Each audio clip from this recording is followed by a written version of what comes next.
Hello everyone, this is Rajesh Thakur और आज हम बात करने वाले हैं कि क्या किसी भी नेटवर्क मार्केटिंग कंपनी में, चाहे वो कोई भी कंपनी हो, अगर वो नेटवर्क मार्केटिंग का काम कर रही है या डायरेक्ट सेलिंग का काम कर रही है, तो क्या उस कंपनी में किसी XYZ पर्सन का कुछ भी नुकसान हो सकता है क्या उसका कुछ किसी भी तरह का लॉस हो सकता है क्या?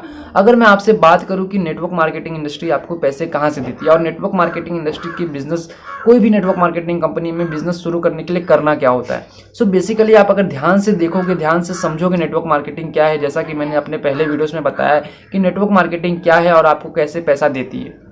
अगर आप उस वीडियो को ध्यान से देखोगे तो आपको एक चीज़ समझ में आती है कि नेटवर्क मार्केटिंग कोई जो भी कंपनी होती है वो आपको अपने प्रोडक्ट्स के ऊपर जो उसके एक्स्ट्रा एक्सपेंसेस होते हैं, जो कि होलसेलर के ऊपर जाता है, रिटेलर के ऊपर जाता है, एडवर्टाइजमेंट के ऊपर जाता है, उन सारी चीज़ों को हटाकर वो जो पैसे बचते हैं वही पैसे अपने डिस्ट्रीब्यूटर में क्या करती हैं, डिस्ट्रीब्यूट करती है। अगर आप यहाँ पे देखोगे तो किसी भी नेटवर्क मार्केटिंग कंपनी में आपको अगर ज्वाइनिंग करना है या फिर आपको उस बिजनेस को स्टार्ट करना है उस कंपनी के साथ, तो आपको करना क्या होता है स्टार्ट करने के लिए बिजनेस? आपको बेसिकली उस कंपनी का जो भी प्रोडक्ट है आपको क्या करना पड़ता है, उसको खरीदना पड़ता है, आपको उसको अपने लिए खरीदना पड़ता है।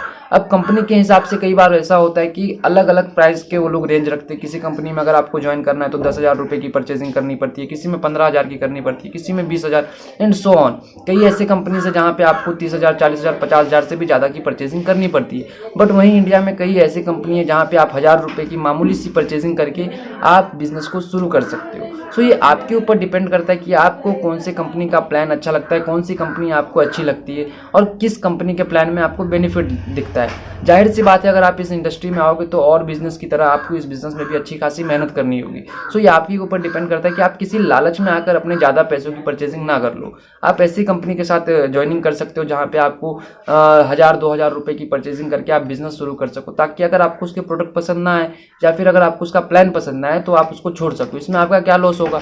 आई थिंक कुछ भी नहीं, क्योंकि जो पैसे आपने दिए हैं उसके बदले में आपको मिले हैं प्रोडक्ट, वो भी ऐसे प्रोडक्ट जो आप रेगुलर बेसिस पे अपने घर में यूज़ कर सकते हो। तो आप ये नहीं बोल सकते हो कि नेटवर्क मार्केटिंग में मैंने 1,000 रुपये लगाए थे या फिर मैंने 30,000 रुपये लगाए थे और मेरा कुछ नुकसान हुआ है, क्योंकि जो पैसे आपने उस कंपनी को दिया है, उस कंपनी ने उसके बदले में आपको प्रोडक्ट दिया है। अब ये आपकी जिम्मेदारी बनती है कि जिस पैसे में आपको जो प्रोडक्ट मिल रहा है, क्या आपके लिए वो यूजुअल है, क्या आप उसको यूज़ कर सकते हो? अगर हाँ, तो आपके लिए आपका वो पैसा नुकसान नहीं हुआ है, क्योंकि आपने उसके बदले में कुछ लिया है। अब ऐसी भी कंपनी है जहाँ पे आप पैसे लगाते हो बट उसके बदले में आपको कुछ मिलती नहीं है, तो वो होती है मनी सर्कुलेशन कंपनी, और ज़्यादातर ऐसी कंपनीज बंद हो जाती है। लेकिन आपको मैं एक बात बता दूं कि नेटवर्क मार्केटिंग में आपको किसी भी तरह का लॉस नहीं होता है अगर आप किसी जेन्युइन और अच्छी कंपनी के साथ नेटवर्क मार्केटिंग बिजनेस स्टार्ट करते हो तो। अगर आपको ये वीडियो पसंद आया, अगर आपको कोई भी डाउट है नेटवर्क मार्केटिंग से रिलेटेड, तो आप मुझे कमेंट करके पूछ सकते हो। साथ ही आप मुझे डायरेक्टली कॉल कर सकते हो अगर आपको कुछ भी डाउट वगैरह होता है तो। वीडियो पसंद आया, चैनल को सब्सक्राइब कीजिए और ऐसी और भी वीडियोस के लिए, आपको नेटवर्क मार्केटिंग के रिलेटेड और भी ऐसे वीडियोस मिलते रहेंगे। उसके लिए आपको इस चैनल को सब्सक्राइब कर लेना है, बेल आइकन पे क्लिक कर लेना, ताकि आपको जो भी मेरा नेक्स्ट वीडियो आए उसका नोटिफिकेशन मिल जाए। Thank you so much, wish you well.